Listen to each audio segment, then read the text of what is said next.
Assalamualaikum warahmatullahi wabarakatuh. Nama saya Nudia Idina binti Muhammad Saiful Hazal.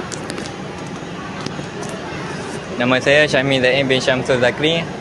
Hari ini kami akan menerangkan tentang proses pemeriksaan ayam, iaitu hayat mustakirah dan antemortem.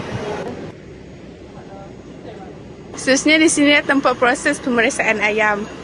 Proses yang pertama ialah antemortem. Pemeriksaan ayam sebelum disembelihkan untuk memastikan ayam tersebut sihat dan sesuai untuk diproses.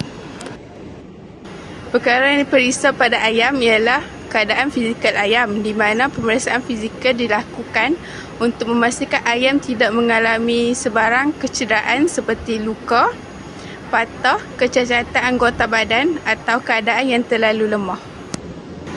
Perkara yang diperiksa seterusnya ialah tingkah laku ayam. Tingkah laku ayam diperhatikan bagi menilai tahap kesihatan ayam sama ada aktif, bergerak normal atau kelihatan lesu dan tidak bermayang. Proses yang terakhir ialah memeriksa tanda penyakit pada ayam. Ia untuk mengesan tanda-tanda penyakit seperti bengkak pada anggota badan, perubahan warna pada kulit atau mata serta keadaan fizikal yang mencurigakan.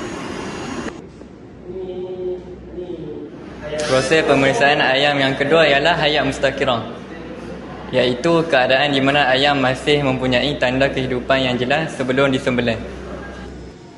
Tanda-tanda yang pertama ialah ayam masih bergerak. Ayam menunjukkan reaksi pergerakan atau tindak balas badan terhadap rangsangan yang diberikan sebelum proses penyembelihan dilakukan.